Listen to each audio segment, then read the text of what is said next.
Meghan joined him this evening, our sort of evening, and he shuts up. She's got the mic. Everybody heard that she did her own makeup. Oh my goodness, so she's just like an ordinary person. For Meghan Markle, the message could not be more clear or more hurtful. In a shocking twist, veterans from all over the Invictus Games community have decided to remove her from having any official role in the 2027 Games. At the same time, new polls in the UK show that more and more people believe she should never be allowed back into the royal family or public life. Meghan, who was once praised as a caring royal supporter of injured service members, is now being openly turned away by the very community she once said she stood for. So sorry she's late, but she had to get some milkshakes for her children and take the older one to school. It's so patronizing. And the country she once called home has also turned its back on her. The message is clear. No more fancy requests, no more carefully planned photo moments, no more Meghan. Several people close to the Invictus Games Foundation have said this was not some angry, split decision.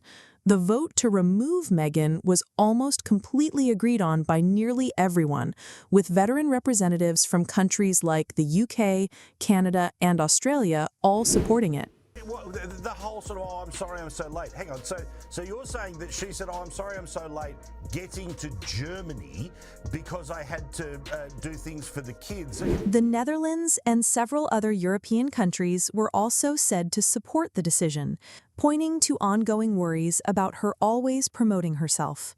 One insider explained that this was not about politics or personal dislikes. It was about her priorities being totally out of step with what the Games are meant to be. Veterans said her presence had changed the whole feel of the event, turning it from a stage for wounded and recovering service members into a celebrity-focused media show that too often centered around Meghan herself. Montecito, where they live in America, and obviously don't think for a second that she hasn't got a lot of help there. She's not the... Maybe the most damaging part was the growing anger over Meghan's so-called rider, a list of demands for her to take part, which insiders said sounded more like something a movie star would ask for, not someone supporting a charity. Leaked notes from inside the organization claimed her requests included luxury hotel suites in the best city spots, all paid for by the event, a private security convoy with multiple vehicles for every appearance, personal stylists and makeup artists flown in at the Games' expense, and specially made food just for her tastes, even at receptions meant to focus on the athletes. You're welcome. Thanks, Mike. My team won, so it is a good morning. You were going for the Philadelphia Eagles. Well done to you. Let's have a look, actually, quickly at Donald Trump's entrance to the Super Bowl, because I believe, this is amazing to me, apparently he's the first sitting president to actually attend the Super Bowl. This is what I read this morning. But let's have a look. Interview 304. People inside the organization say these expenses took money away from things that could have been used for better places to stay, better equipment, and more help for the athletes. One organizer was even quoted saying, "We're here to serve veterans." She acted like they were here to serve her. The Invictus Games were started with one clear goal: to highlight the strength and successes of wounded, injured, and sick service members. But several committee members say that in recent years, Meghan's appearances have been taking over that spotlight. At the 2023 Games in Dusseldorf,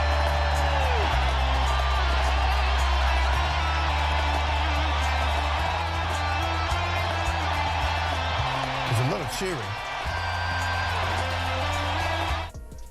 An awful lot of cheering. So, it was a bit of an interesting one, this, because Donald Trump went there, supposedly supporting the Kansas City Chiefs. for example, the news stories focus less on gold medals and inspiring victories, and more on Meghan's outfits, her arrival times, and her moments on stage. For many veterans, this felt like it went against everything the Games stood for. One competitor even said, "We trained for years to get here, but in the media, our names barely matter if Meghan is in the room." If there was one moment that sealed the veterans' decision, it was Dusseldorf.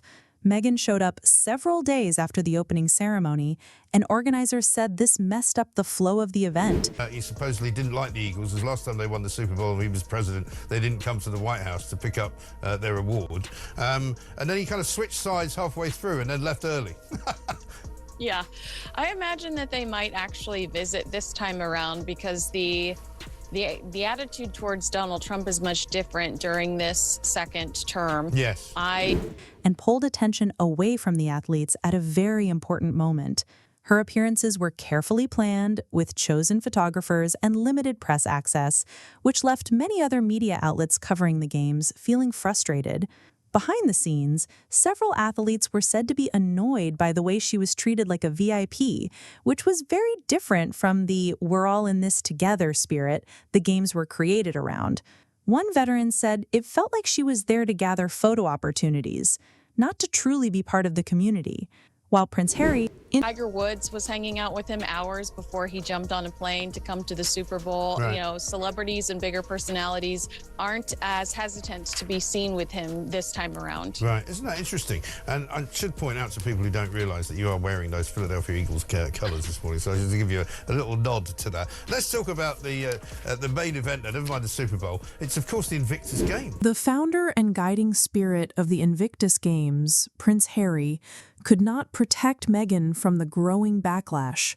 Several sources said that top organizers spoke to Harry directly in the months after Dusseldorf, explaining the harm Meghan's presence was causing and urging him to cut back her role. Harry was said to have listened but avoided making a firm decision, maybe because he did not want to upset his wife or create public tension. By the time the vote happened, it was too late.